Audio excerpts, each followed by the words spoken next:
Actually, I did my final exam when I was due any minute. No. Yes, so I would work with a lesson, pocket money. If it happens, if I go into labor, I know where the hospital is. I did my exam, my final exam. Literally, I could not fit in the desk. And my doctor at that time told me, it's better if you do your exams when you have two brains in one body. Wow. Yeah. What a way to put it. Yeah, so she was like, the moment one brain comes out, you might not even pass all your exams. Yeah. So I was just really determined. So I think just having that mental... and acceptance. Yeah, that mental fortitude and resolve to finish just got me through it to the end. Hello there, welcome to another episode of Working Moms KE, the podcast where we connect working moms with other working moms with just one mission, and that is to inspire ourselves to become powerhouses for ourselves as mothers and as women and for our families. And in today's episode, I am joined by a dear friend of mine who was a colleague and now is a friend of mine, and I can't wait for you guys to hear her story, which I'll also be listening for the first time as a full story. I know bits, but listening to the full story is gonna be me and you. So I hope you learned something. And yes, hi Frecia. Hi Lucy. How are you doing? I'm good. Are you nervous? A bit, but excited. No, it's gonna be fine. Yeah. All right. So here on the show, I like to say one or two things that I know about someone before they introduce themselves. So I was just thinking about it and how I want to introduce you. I still don't have the right words, but I think it's just like a match made in heaven. You know, those people, those situations where you don't have to over-explain yourself because you know the other person gets it. I think that's how it's been. It started as a working relationship, of course, and then it went to friendship. And I'm so grateful for you and where you are. You just got promoted, just got a new job. So I'm so excited for you for that. So yes, welcome to the podcast. Thank you so much. Yeah. I'm excited to be here. I think talking about motherhood obviously is a passion point for me. Yeah. There's so much that comes with it that just changes you, makes you better most of the time. Yes.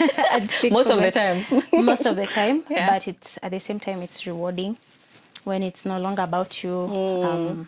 There's some sort of emotional and psychological return that it brings. Comes with. Yeah. So I love to be a mom, over and above being a career woman. Yes. Yeah. Yes. So tell us your names, how many children you have, if you're married, and then maybe describe a little bit about what you do or your role. Yeah, so like you said, we started off as colleagues, then friends. Yes. My name is Frecia, and I'm a proud mom of two girls. Yeah. I'm also married to one. My firstborn is going to 8 years old. She's turning 8 in a few months, and my second-born is 2.5. Currently, I'm a marketer in one of the local FMCGs. And so far, I just started the new role, so 3 weeks old now. Yeah, 3 weeks old, so I'm just eager to see how that. It's such a big move for you, and I was just like inspired when you were telling me about it, because it's all the way in another county. Yeah, like 8 hours drive if somebody is driving. 12 hours actually. It's changed. 8 to 12 hours depending on how fast you're going. How fast you are and how traffic is looking. So I'm so proud for you for that, and I wish you all the best. Thank you. All right, so let's get straight into it. Actually, you're my first guest who has more than one child. So I don't know how we're going to manage to keep it to 1 hour, but we'll see how it goes. But just walk us through your pregnancy journey with your firstborn and then your secondborn. Were they all planned, or did you struggle, or was it easy? So let me start with my first one. Yeah. My first one was, I would say the pregnancy was, I was 22 at the time. I was in campus. I was very young. I was in my 3rd year. Yeah. And of course, when you're pregnant in your 3rd year, there's a kind of reception stereotype, you get. But over and above just that aspect, the community aspect, of course, the perceptions of my classmates, the pregnancy itself, I would say, was smooth. On my body. It didn't take so much of a toll on my body. I wouldn't say I had many health complications. Except mentally and emotionally. Except that. And I'm glad it was very rewarding, to be honest. I think by virtue of being at that age. Also, I didn't have so many things on my mind apart from just exams. Yeah. I sort of managed to just rise above it, but it was smooth, except for the fact that I had to be induced because she was 2 weeks late. 2 weeks. Yes, she was 2 weeks late from getting out of the oven, so I had to be induced. Yeah. First time refused, then second time, that's when I went into worked. labor. Yeah. For the second pregnancy, I would say that was planned. Yeah. At least I was already at work. We were already married with my husband by that time. Yeah.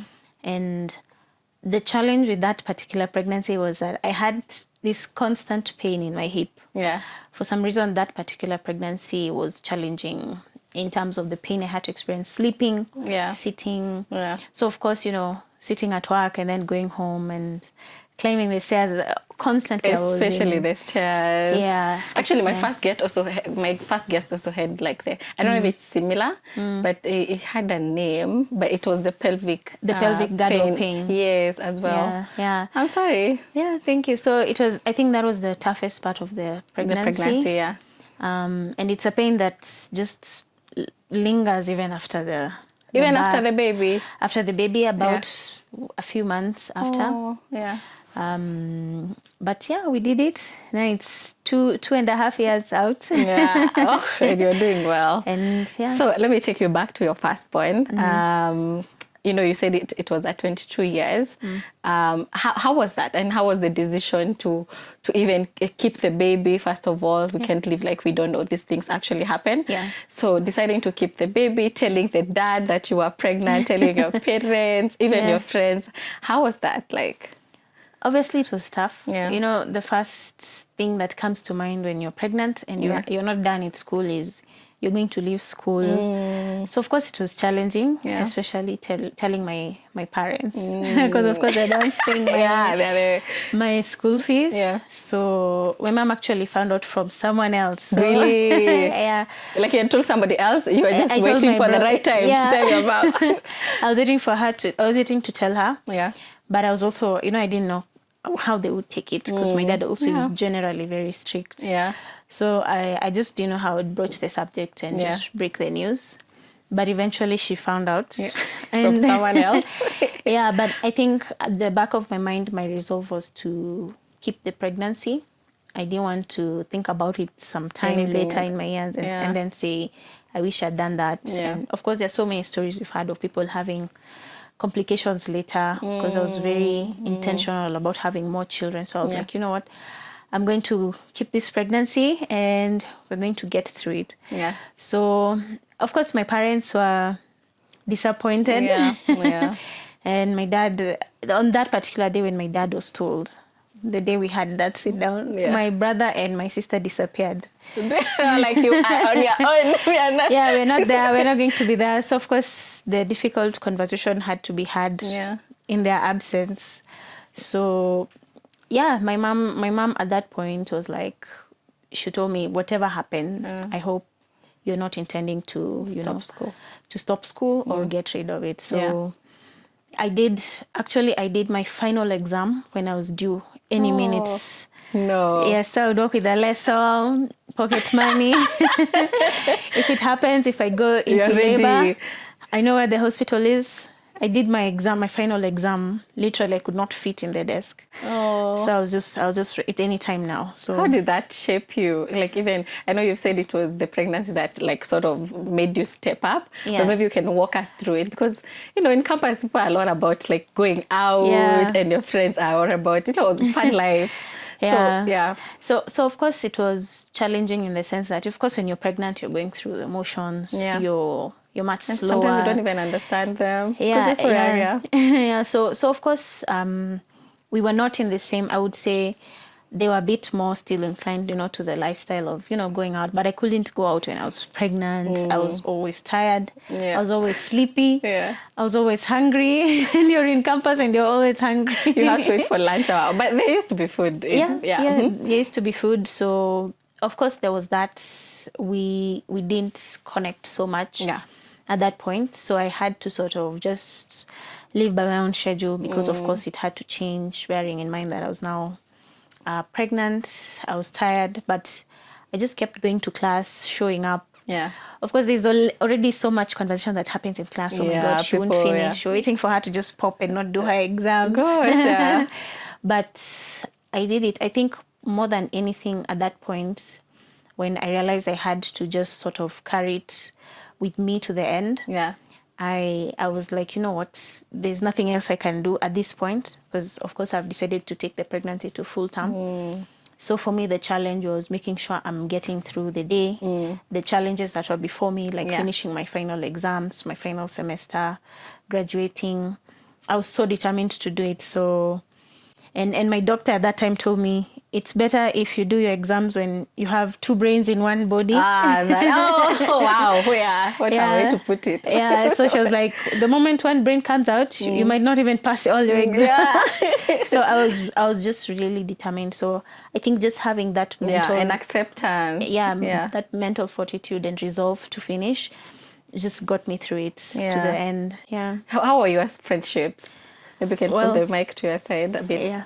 So the friendships, well, of course, at that point, I saw some, that's when you see your true friends.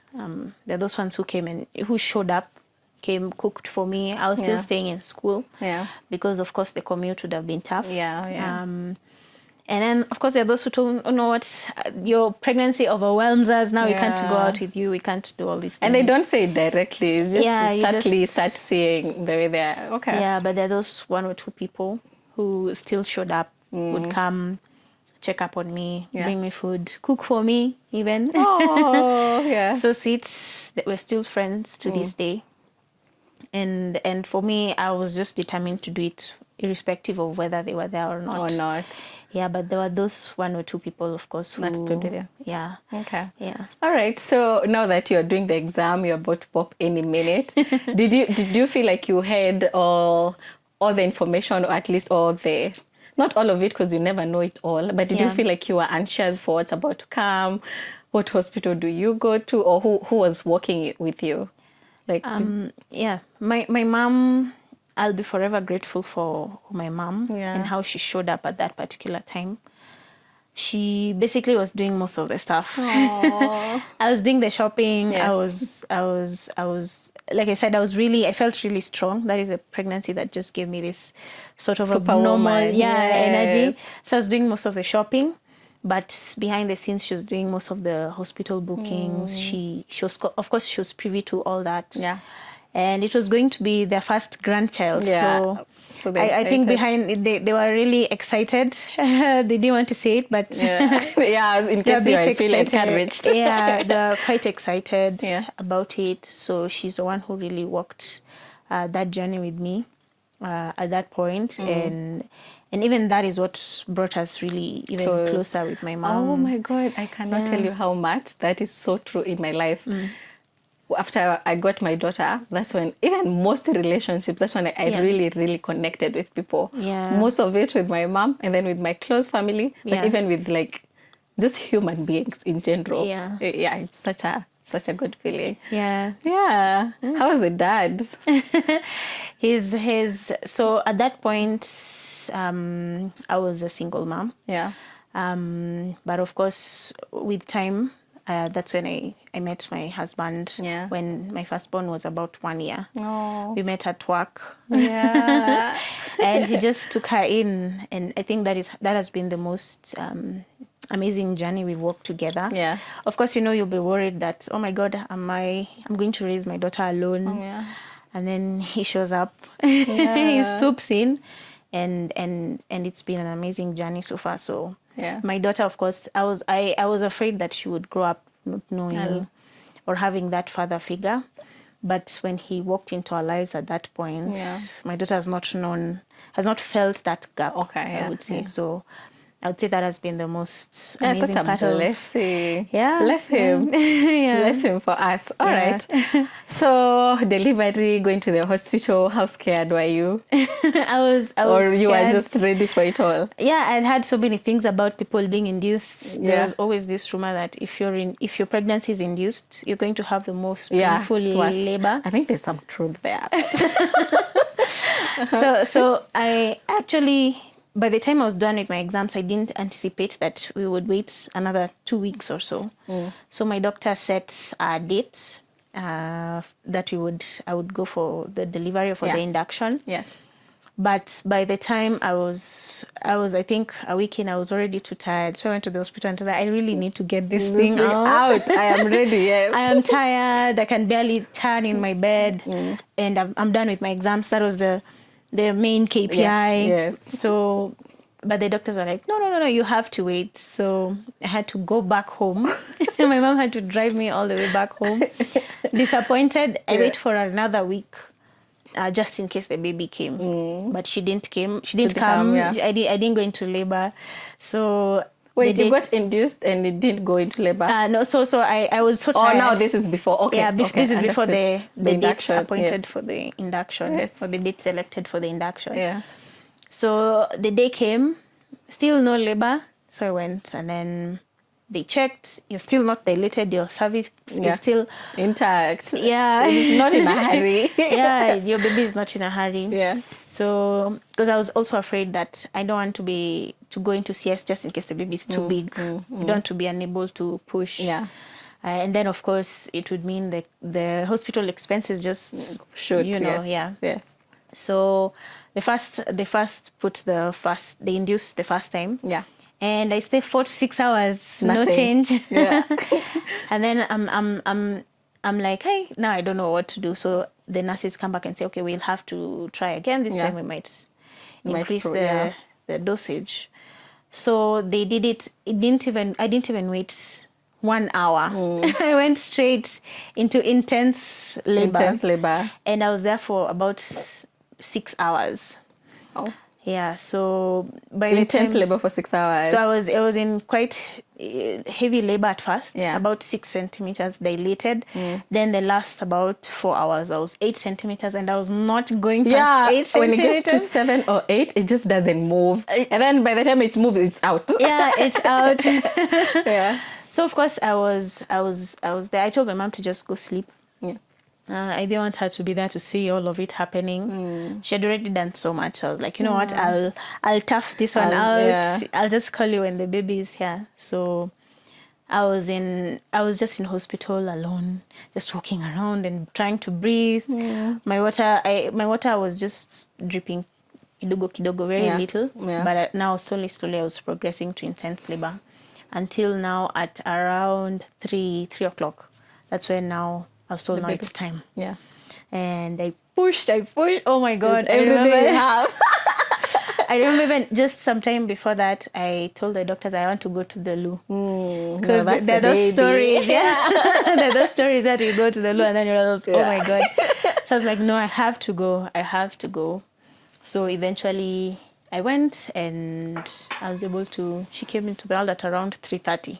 Okay. On 8th May 2015. Oh. Yeah. Was there any sort of stigma at the hospital? Because you were still young, or nobody cared? Everybody was up in their business. Yeah, I think in that particular hospital, there was no stigma. Okay. Except at that point, you know, when you're filling the book for the notification, the birth notification. Yeah. Literally everyone had a father and mother. Mine didn't have at that point because, of course, that is a story for another day. But so I had to write my name, and then you can see people's ages 25, 27, 30, 32, and me, I'm right there writing 22 years old. So I would say the hospital didn't really stigmatize me. No, they're actually very supportive. Yeah. I had a good doctor also at that point. Yeah. And I think that in itself made it a bit less, traumatizing. Yeah. All right. Yeah. And then you went home. Did you stay with your mom? Yes. At least for the first. Yeah, I stayed with my mom and dad for the first year. And I've never seen my dad, because my dad, of course, was really mad at first. Yeah, I was like, this is my But how they grandchild. just swooped in and they're doing everything. Yeah.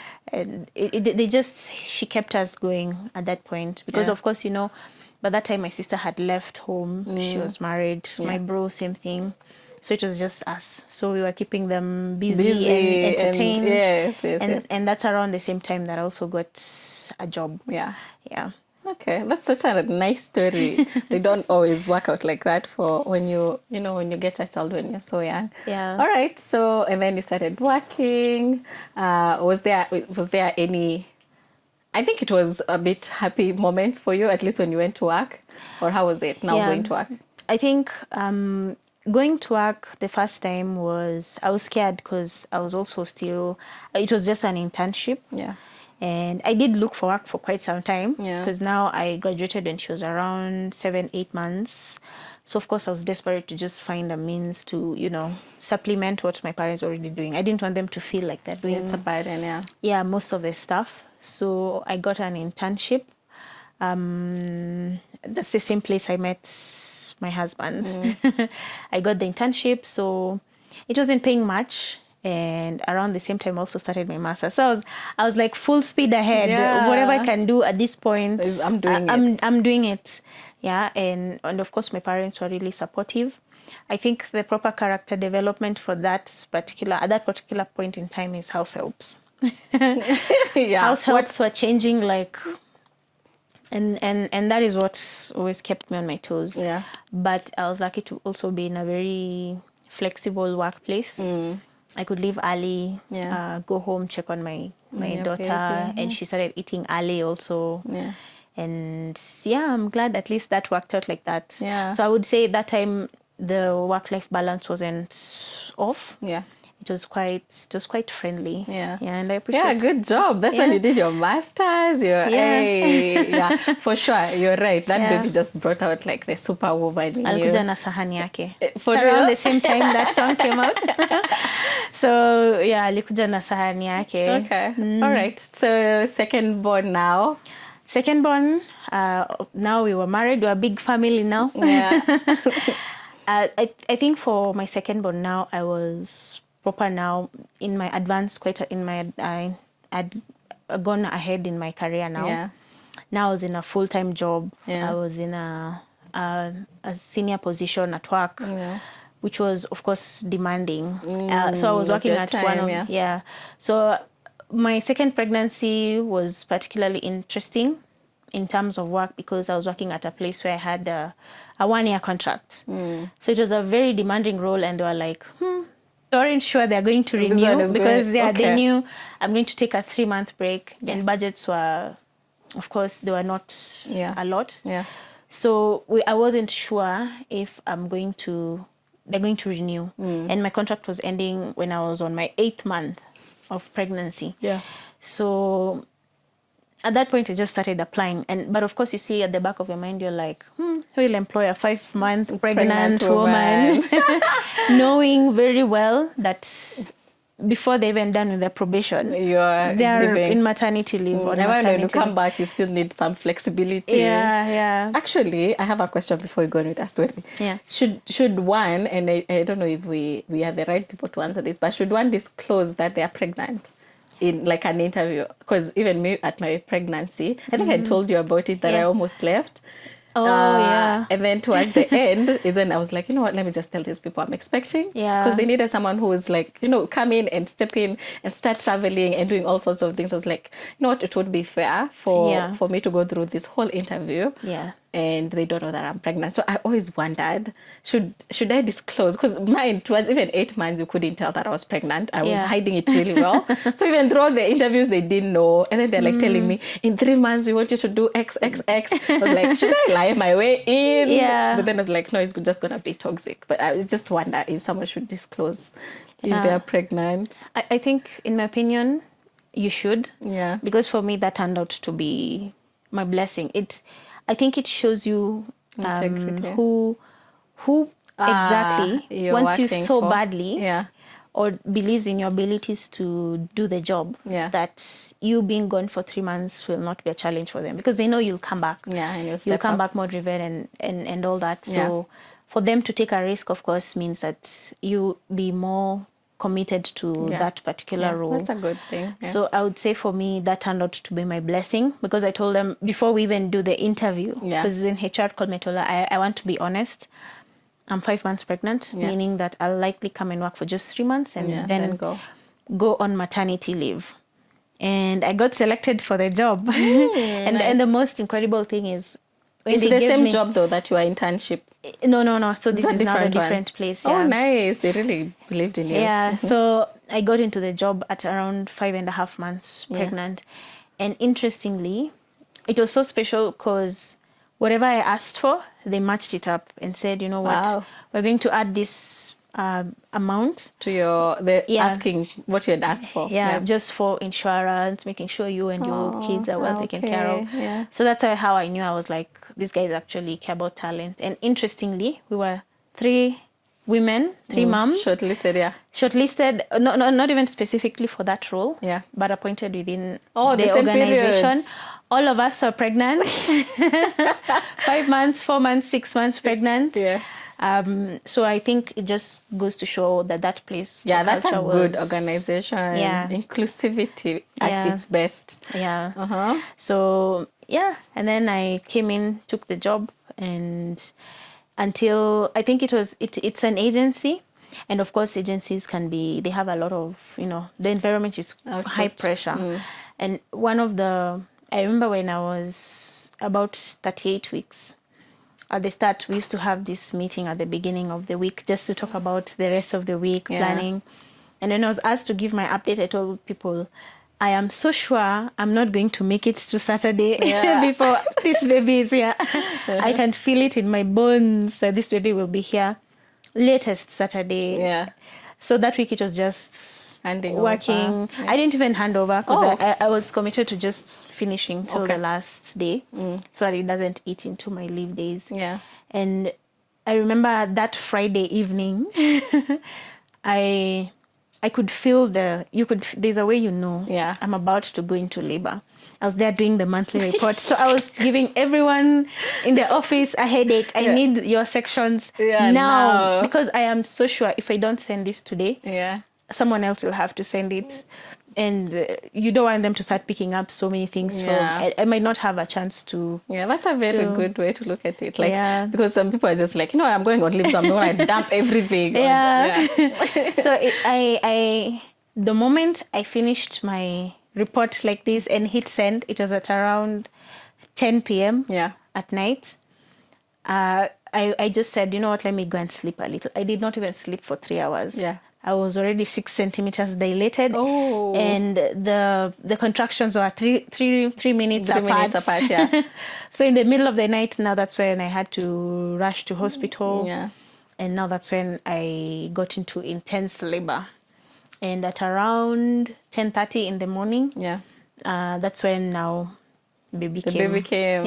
All of them are like natural births. No CS. All right. Okay. I'm forgetting my question. That story is so interesting. I've remembered. 38 weeks is when you. Oh, really? Yeah, so this one came about almost 2 weeks earlier. Yeah. Oh, that's good. That's good. All right, now this one, how was the birth process when the baby came, breastfeeding, going home? Now you have a whole family, you have a little one as well. But they were not so little at this point. Your firstborn? My firstborn was 5 years old at that point. She can help with one or two things. She's the one I could send for diapers and wipes and all that, because she's also trying to get used to having a sister. So at least she was quite useful. So at that point, I would say the fact that I was working, and I think just having the pelvic girdle pain made it a bit tough. And of course, just balancing the role, because those 3 months weren't also easy, because of course at the same time I was trying to prove myself, knowing that these guys have increased the money. They've given me the job when I'm 5 months pregnant. So of course there was that pressure to they didn't give me the pressure, but I felt almost You like needed indebted to them Yeah. for taking me in at that point. Yeah. So of course I really went Give it ham your on my all. work. Yeah. Assuming, of course, with the But you fear that always go ham. I think it's Yeah. it's a thing you have. Yeah. yeah. So I was just like, you know what, this shouldn't stop me. Yeah. So, but it was quite demanding, and of course, you know, sometimes working late nights. I was trying to get rest at the same time, still balance the clinics and just the work itself. Sometimes you could find me in hospital. I'm doing Still a clinic working. and I'm there too on my laptop. So I think that is what a bit took a toll on me. Yeah. Because also I felt like I didn't rest enough or I wasn't fit, because that particular birth was a bit difficult. And it felt like it was because I was constantly just working or seated, not like this other one. I was constantly shopping or Yeah. working, going to school or Kind of hostel, or yeah. So this one, it felt a bit tough. It felt quite tough actually. Yeah. Actually, for this one specifically, she actually pooped in the tummy. So when the water broke, it was colored. Yeah. So there was this pressure from the nurses. You have to push now. Now. She has to get out now, or we just go for CS. Yeah. But thank God she came out just in time. She had a bit of a trauma in her eye, but the wound just healed over time. Was the trauma because of the pooping? Yes. Okay. So usually, of course, you know, when they poop, it means they are straining. Yeah. Yeah. So I think that also in itself made me feel, just afraid. Yeah. So, but it was also a time to just rest and break from the high pressure agency life for just a short time, for that time. Yeah. And I'm thankful, at least after that, it felt a bit easier. How was Yeah. the breastfeeding journey? Did you get milk? Was it a challenge? For the first pregnancy, the first pregnancy was almost like a walk in the park. Yeah. I had a lot of milk. Yeah. The breastfeeding process, the first, I would say, few months was not easy because of the baby not latching properly. And that can be the most painful thing. Yeah, experience. Because, you still have to breastfeed the child, but You're in pain. you're Sometimes still bleeding. in pain. Yes, yeah. So for the first pregnancy, that was the challenge, but the milk supply was in plenty. good. For the second pregnancy, my second born was always sleeping. She didn't like breastfeeding. She didn't like the bottle. Yeah. She was always sleeping, and she was not becoming as big as, normally what people would expect. Of a baby. She was still smaller than her weight. She wasn't an unhealthy weight, but she was just on that line. And usually some doctors just require that she's above that. So I was insecure, because I was like, is it my milk? Is it that I don't have milk? But I had so much milk because she would breastfeed. I'm still expressing, and it's still in plenty. But eventually I realized there are those kids who just don't like eating. Yeah, breastfeeding. Yeah. So at that point I started to supplement with formula. It was also in the thick of COVID. Yeah. So I just, at least what made it good was that I was also working from home. Yeah. So you could, find some workarounds when you're working from home. Yeah. Supplement it with formula, and she was just growing constantly. She didn't grow exponentially. Yeah, but she would just add like 600 grams every month. 600, and it was almost fixed. Yeah. Yeah. So, but eventually, when even she grew up to weaning stage, she is a proper foodie.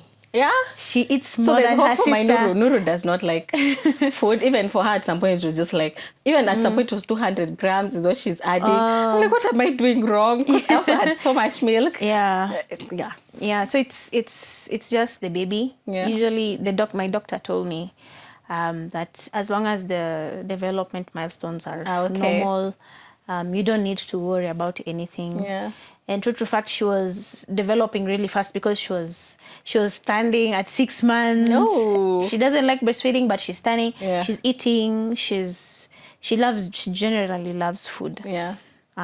So at least I was like, if she loves eating, well and good. Well and good. Yeah, as compared to her sister, who just loved breastfeeding, yeah. and generally hates food. Yeah.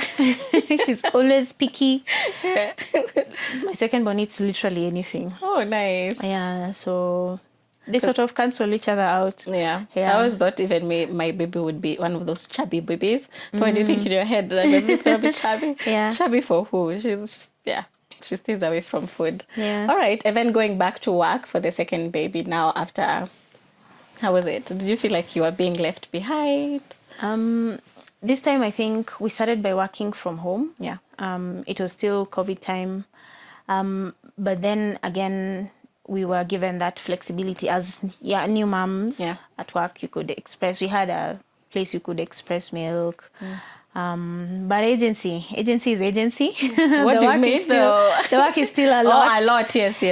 Yeah, I think there were days when I would work and she's just right there beside me, and it's at 10 p.m. Still just, yeah. But I think over time I was able to even get a larger team.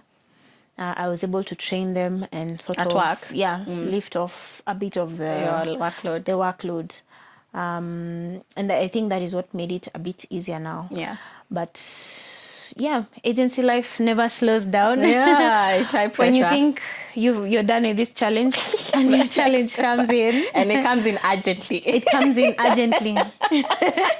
From the other side, we think, no, they don't know the pressure in here. Yeah. And then when we come to you, like, no, they don't know the pressure. It's just high pressure everywhere. Yeah. But I would say it was around the same time that I was also just trying to branch out, sort of find the things I loved within the agency setting. Yeah. So of course, you see, you're like thinking department-wise, career-wise? Yeah, career-wise, I was just trying to find my bearing. What exactly do I want to do in the long term? Yeah.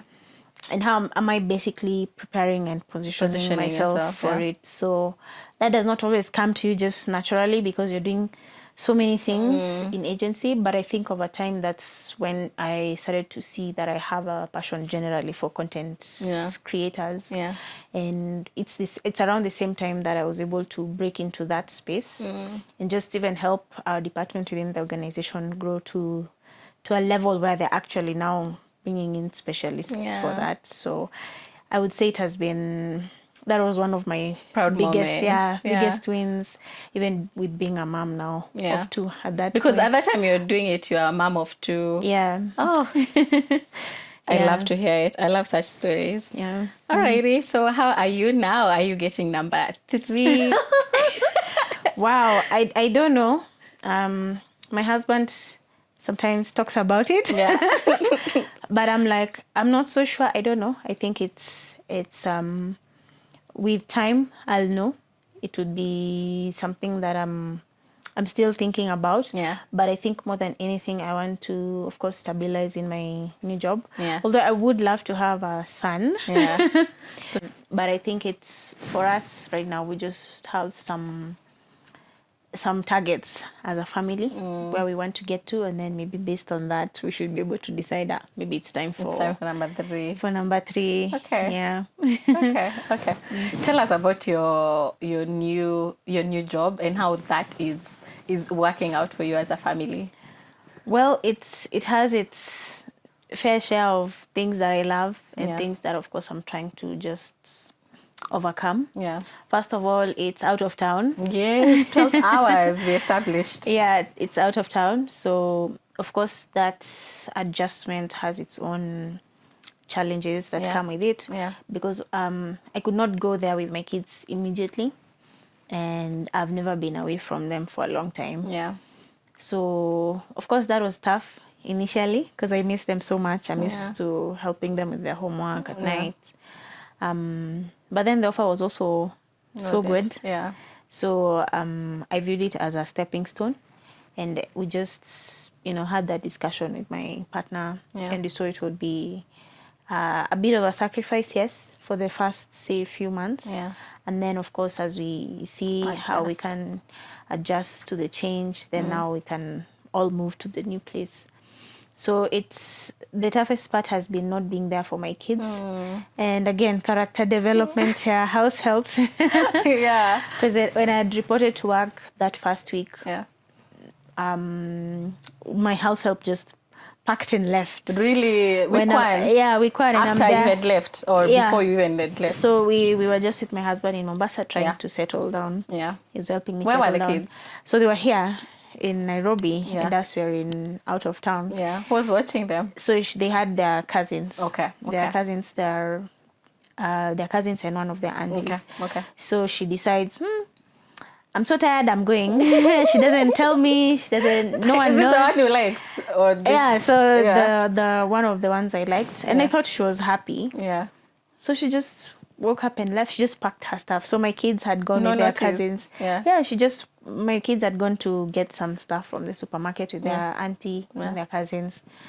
And they came back, they realized, oh, she's packed everything and she's gone. What? Yeah, and I called her and I was asking her, you know what, I didn't know you were unhappy. I always thought you were, I always thought you loved my kids. So to wake up one day and just leave, knowing that their cousins and their aunties may not be here long enough. Yeah. The same time, my husband and myself are out of town. Yeah. It's not a place you just take an Uber and get go home. back home. Yeah. Yeah, you have to take a flight back or such things. So of course it was really scary. Yeah. But then again, I had one of my former house helps who became so close to us. She became like family. Yeah. I just gave her a call and I told her I'm so desperate. I need someone to just be there for my kids before, of course, my husband just finds his way back, or both of us. Yeah. She dropped everything and came home. Because she had stayed with my firstborn for about 3 years before now secondborn came, and she raised my secondborn for a year before she went to pursue her own personal business. She was starting a business. So she dropped everything and she came and stayed with them.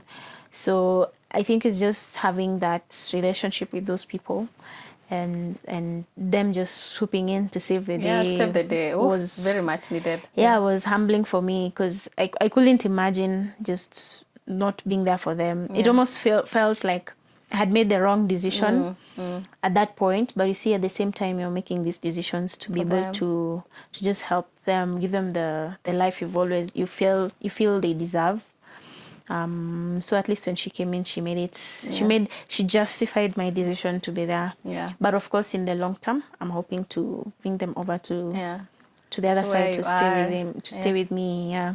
Okay. Yeah. And how has it been for you? Because even as we are talking, it sounds like your family is like, those big happy families which is literally your family. You have 2 children. You said 2 dogs and I have 5 cats. 3 dogs. 3 dogs. Yeah. I had 5 cats, but now there are 3. Yeah. So that's a lot going on. Of course, you have a house help and the cousins and aunties coming in. Yeah. To all of a sudden, you're by yourself in a very distant county. Oh yeah. Yeah, I think it's many things because you miss all the noise and the activity, the routine. You miss the routine, just having them around. You just miss it all that activity. Yeah. Because now you go to being in isolation, coming from work and just home to being alone. To yourself and trash TV. So, but we, of course, we video call every day for long periods of time. Do they ask where you are? Yeah, they ask me. They know. Yeah. So their dad is really good at prepping them, and just what we like to do is to help them always understand the reality of things. So mom is not going to be here for this amount of time. So this is how we're going to adjust our routine. Yeah. And then at this point, you're going to travel. So it doesn't come as a surprise that I'm not around. Yeah. So of course my firstborn understands better. Yeah. She has a very regular routine. But for my secondborn, it was a bit tough because she was used to seeing me at home almost all the time. Yeah. So eventually we even decided to just take her to school, even though she's 2.5 now. Yeah, so that she every time her dad went to work, me, I'm not there already. So she would start crying. She wants to go to work with her dad. So we just decided, why don't we get her That's cool. Summer to also be going. Yeah, it's summer too. Everyone has their thing. That's such a nice way. Yeah, me, I'm going to work, her, she goes to school. So everyone has a story to tell at the end of the day. Yeah, at the end of the day. And I would say that has really worked well for us, because now everyone has some sort of a commitment. Someone has a life. Everyone has their own thing going on. Yeah. So I would say that is what has helped us just adjust to the huge change of not having me around. And but you travel frequently. But yes, I come. For instance, they also came last week. She took a one break. My firstborn took a 1 week break from school to just come and stay with me. So they came with their dad also. Their dad also had he was in Mombasa doing some work also.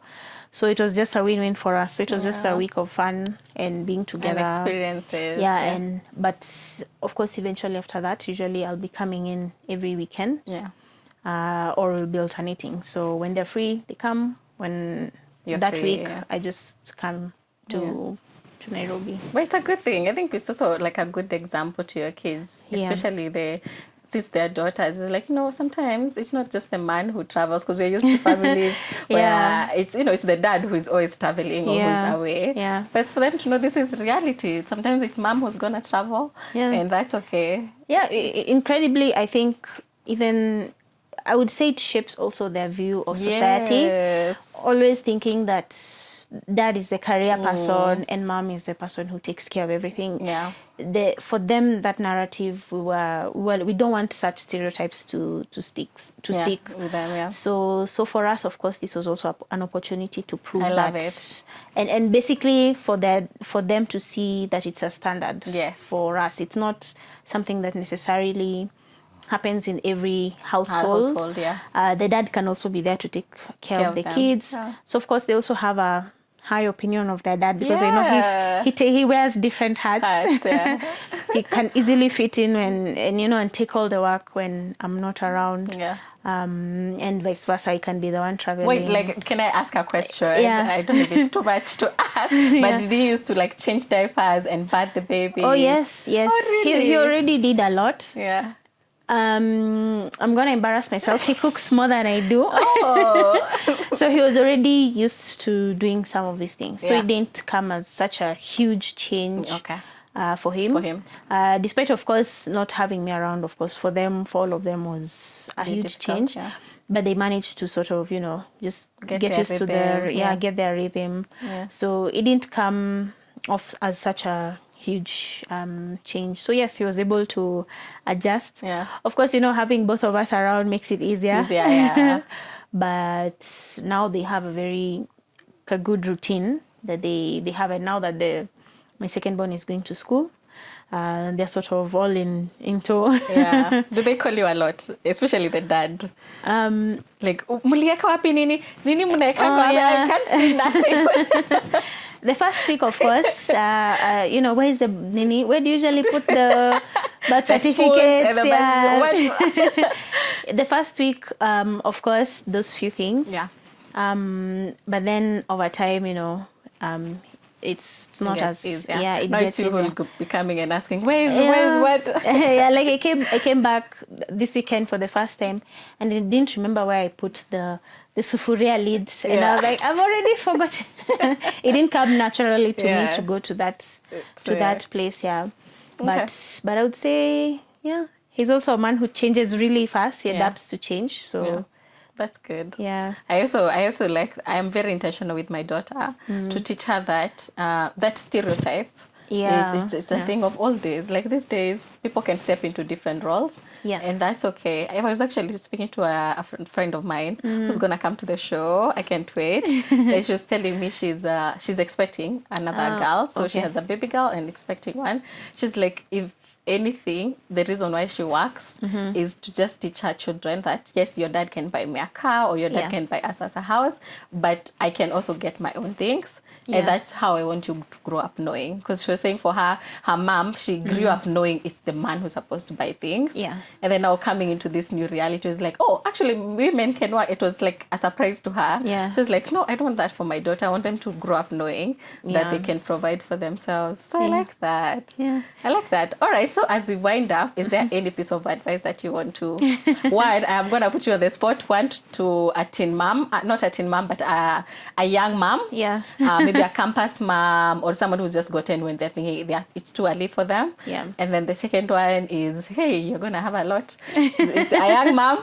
The second one is two or three children and working and how to balance that. And then the last one is what you're going through at the moment. Like sometimes you might walk away from your family. Yeah. Yeah.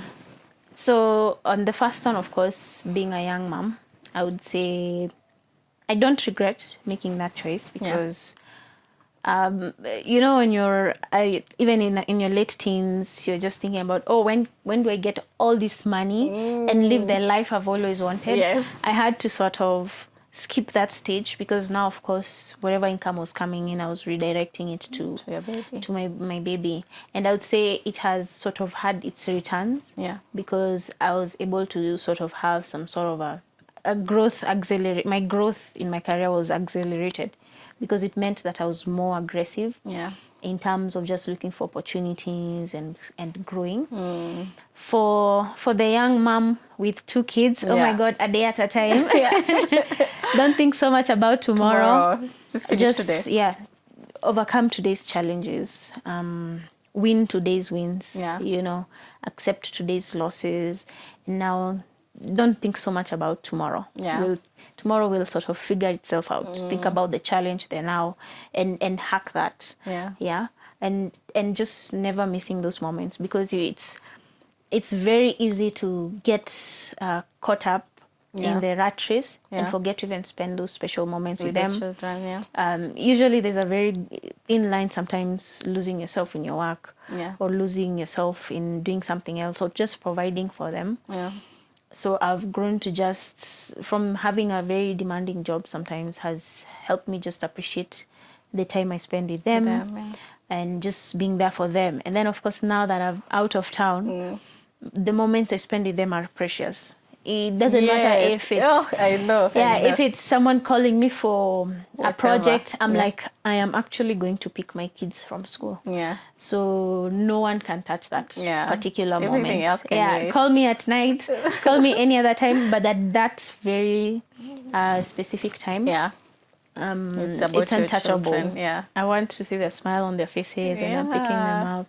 And then I think on my last point, one of the things I've grown to realize even in motherhood, it's easy also to lose yourself in motherhood. I was going to ask you about that. Yeah, you forget sort of who you are, your own passions. For example, I used to love traveling.